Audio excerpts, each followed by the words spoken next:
Hey everybody, welcome back to Firestorm Reviews, and today we're doing a top 10 / ranking all my Hammond collection figures.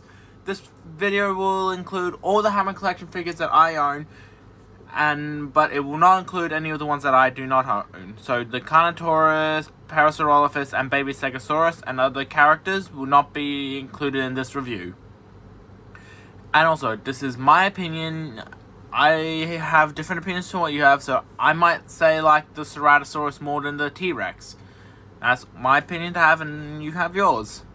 And this will also be including how I see the figures as playable toys and as collectibles. Alright, let's move on to the first ones in the ranking. Alright, here we have at the bottom of our ranking, the human figures. Okay, these are my least favorite of the Hammond collection line. One, because I prefer the dinosaurs and all that, and the humans here, they don't really fit my fancy. And my Ian Malcolm's arm with his vest on is kind of fallen apart over years of just sitting in the box where I keep them for storage. So yeah, not very well made in my opinion, the humans figures are, but they're alright. You could definitely use them for like background figures in like a set in like a bar or something.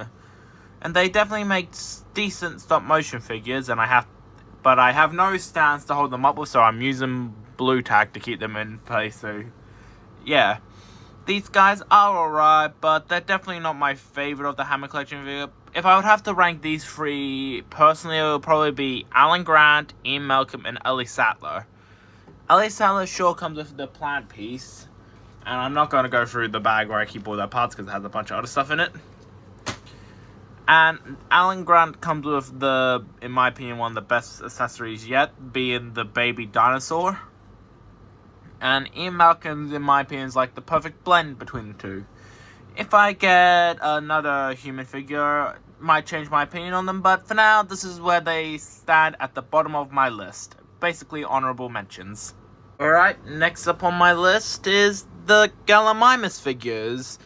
As you might remember from my review, I spoke very highly of them, but my opinions have changed over time with some of the figures, and I've mainly lost my interest with them. They're still very good figures and all. They definitely make a great piece to any display, and if you needed that small dinosaur for your T-Rex to eat, you can definitely give him one of them. But they're not my favorite of the Hammond collection figures, but they're decently alright. Great for $20, or well, $22 now. And yeah, if you do see them, you might as well pick them up, add them to your collection and all that, because they would make a great fidget toy for like a car ride or something. But yeah, definitely not my favorite of the Hammond collection figures. The paint job is definitely still my favorite part about them, and the posability. So yeah, the Hammond collection Gallimimus sit here at the second bottom of my list. I forgot how many figures I have. Alright, next up we have Geospersbergia. I can barely pronounce its name. So that's one slide against it. Nah, just joking. My problem with this figure here that gets it so low on my list is, well, its wings.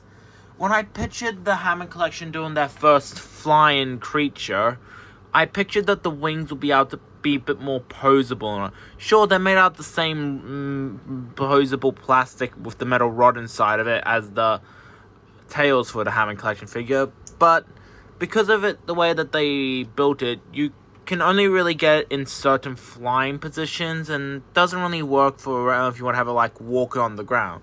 You can have it like in this pose here, like it's just landing or something.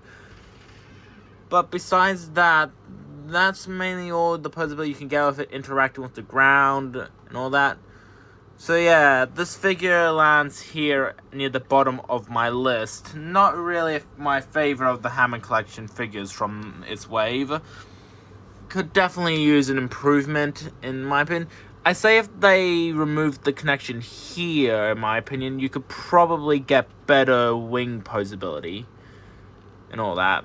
But yeah, that's all I like to say about this guy, so let's move on to the next one. Alright, next up in my ranking is the Metriacanthosaurus. And this figure gets this low on the list because, well, the one I got came with a lot of QC issues, I'm assuming, with its jaw being very weak, its neck not in use, and joints being very stiff or loose. So yeah, that's why this guy ranks so low on my list. He still gets ranked as, in my opinion, a good Hammond collection figure, but if I could just get one that isn't as poorly made as the one I got right here with like a very loose jaw and all that, then I'll be very happy. So yeah, that's my opinion for that guy and why I'm ranking him here. So let's move on to the next dinosaur. Right, and next we have the Parasaurolophus. In my opinion, the weakest out of the original three, being Baryonyx, Parasaurolophus, and Velociraptor. Oh, and Ian Malcolm. In my opinion, he's the weakest out of the dinosaurs because, well, he doesn't come with as much posability as the others. And also didn't stare it straight off the face. It makes a good Parasaurolophus, but it's not one that I would recommend like every single time. It's pretty decent and all that. Definitely wins in the posability, in the paint and detail category and all that. Yeah, so a pretty decent figure, and is also the first of the herbivores to actually have posable mouths, and probably one of the better ones with posable mouths out of the three big ones that are out so far. Well, three big ones I have. I still need to get that Parasaurolophus. I'm not Parasaurolophus, Coryphosaurus. Let's move on to the next one. Alright, next up we have the Brachiosaurus for the ranking. And yeah, it goes here because it does everything I like about the Parasaurolophus. Be very well painted, very nice texture, design-wise, being a cool dinosaur, but its size is what stops it. And also, in my opinion, the neck. Its neck isn't very posable, in my opinion. So yeah, that's what gets it on this section of the list. But it's still a good figure. It's just the size and the neck, in my opinion, that gets it this low on my ranking. Definitely not the worst of the Hammond collection herbivores, but definitely not the best either. You'll get to see who the best is in two more dinosaurs. Alright, let's move on to the next one. Right, here we have the Jurassic Park 1 Velociraptor, and the first ever Hammond collection figure I got. It ranks here on the list is because, well, it's limited by the way it was made. It's the first of the Hammond collection dinosaurs, so it's basically like the stepping stones, like the Amber. It's basically like the stepping stones of the Amber collection. Definitely is a good figure and all that, but suffers from its limited articulation in the neck area, in my opinion, and also its loose joints and problem to yellow in the light. When I got it, it was not this shade of color. It may look a little different on camera, but it was way lighter. So yeah, this figure did suffer quite a bit in its lifespan, but it's still a good Jurassic Park toy. You should definitely pick one if you can find it. But yeah, just to let you know, and also its tail broke on me with the metal wire and all that. Alright, let's move on to the next dinosaur. Right, next up we have my least favorite of the first of the Hammond collection figures. But just because it's my least favorite of the first herbivores, doesn't mean it goes low on the list. It gets this high because of its detailing, its sculpture. My biggest problem with it is that it doesn't come with an articulated mouth. I remember when people talk about it online, that was also some people's main problem with it. It can't open its mouth like the others. I said that they did originally design it with an articulated mouth, but they eventually scrapped it in production. It's a very nicely made figure, works very well, looks very accurate to the on-screen model, and works perfectly with your other Hammond figures. But the posability for me, and also its diff joints and some of this one's QC issues is my issue with it. So yeah, that's why this guy ranks here on the list. Let's move on to the next dinosaur. Next up, we have the baby T-Rex. And this may be a bit of recency bias and all that, since it was one of my most recent Hammond Collection review alongside the Metricanthosaurus. But this figure does have a little bit of problem, in my opinion. It's a bit too lightish green, in my opinion. Still looks great and all that, but the figures ahead of it, in my opinion, are just better and all that. And yeah, so that's why it ranks here. I don't really have anything bad to say about besides, well, its loose legs occasionally. And also the irritated part that is that band-aid on its leg, which I still struggle today to get on sometimes. So let's move on to the next dinosaur. Alright, next up we have the Jurassic Park 3 male Velociraptor, otherwise known as Sir William. So yeah, this guy takes what I loved about the Jurassic Park 1 styled raptor, the gold and all that, and upgrades it with the neck and head. So now you can have it in different poses and all that.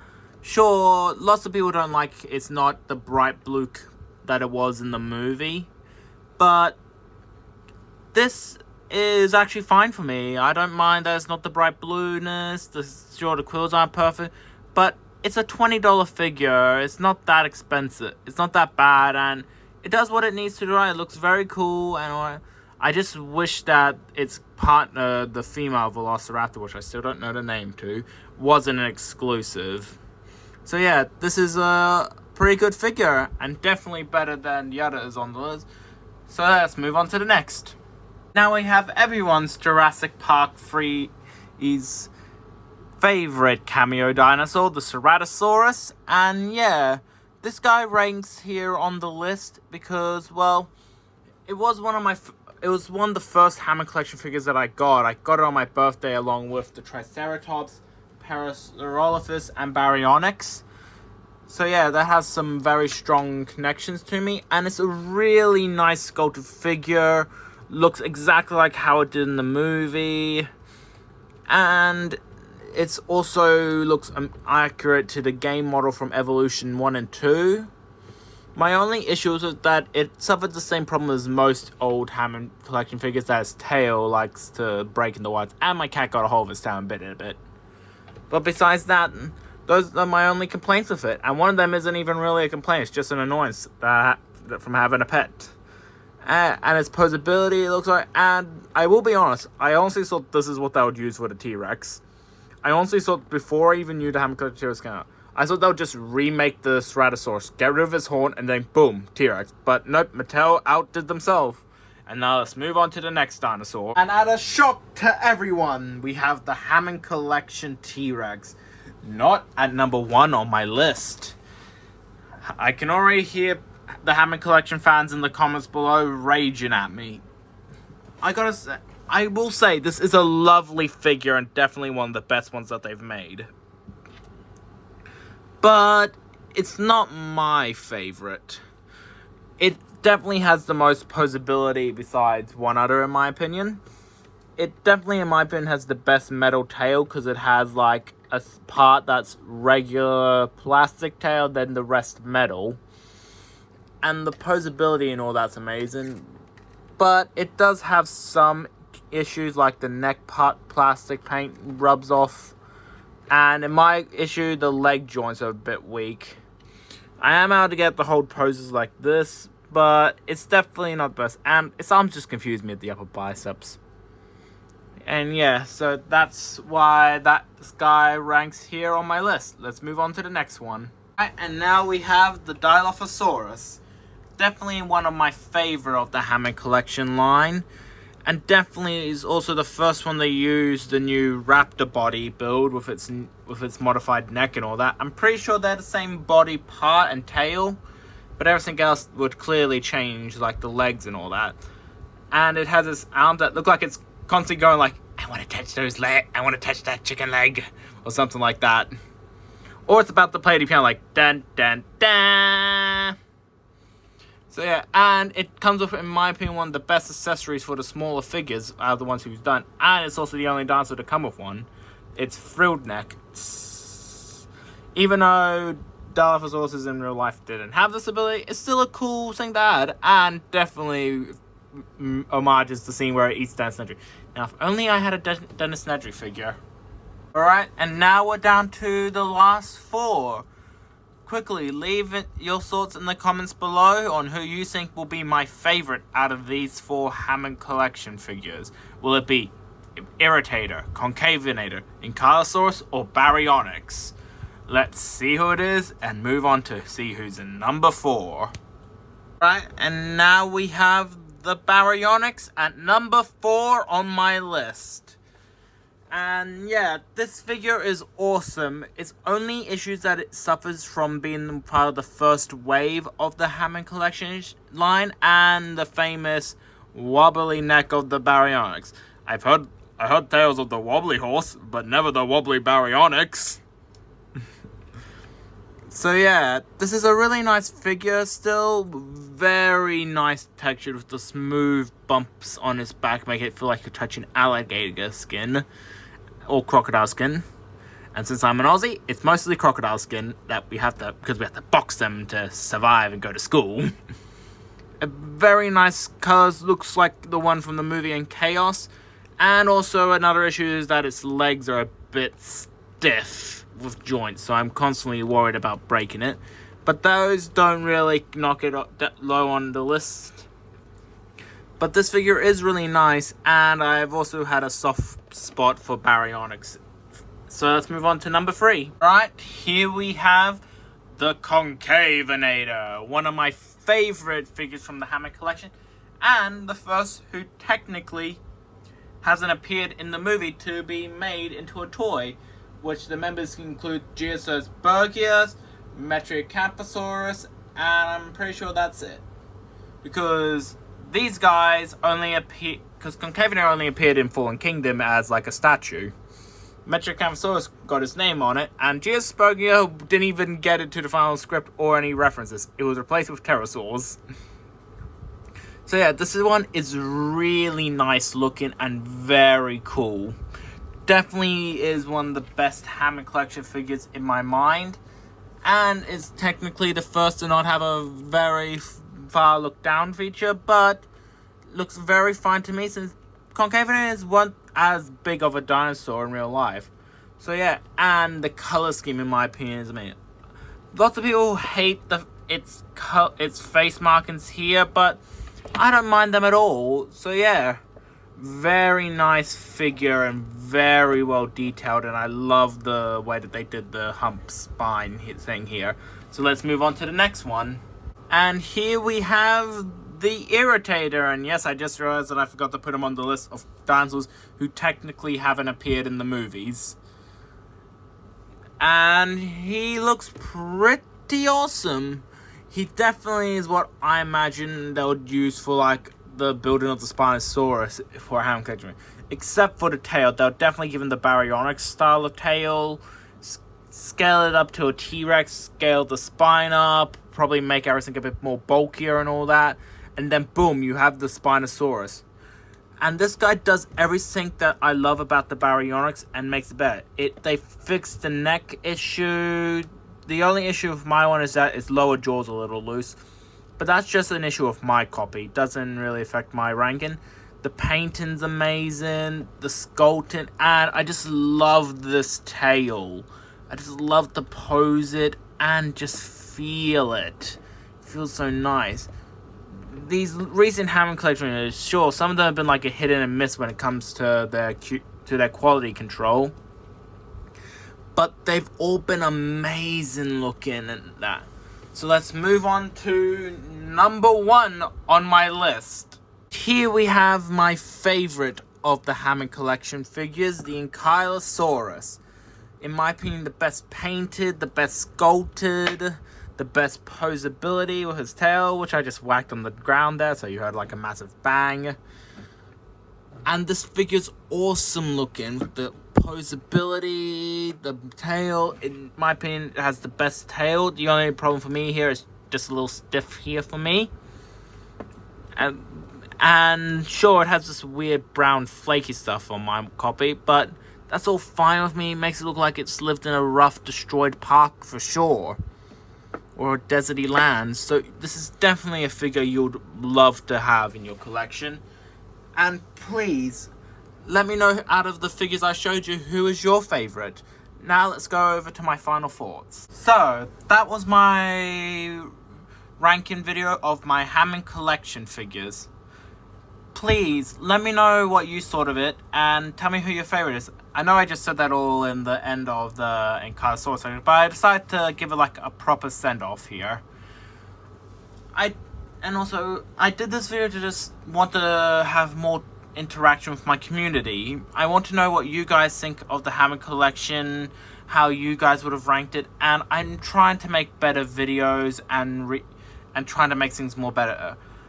And I want to know what you guys think of it. Tell me feedback in the comments below and just interact with me. I'm always down there reading comments on any of my videos that I see that get them. So please, let me know what you thought. And that'll be all. Don't forget to like and subscribe. I'll see you all next time. Bye bye.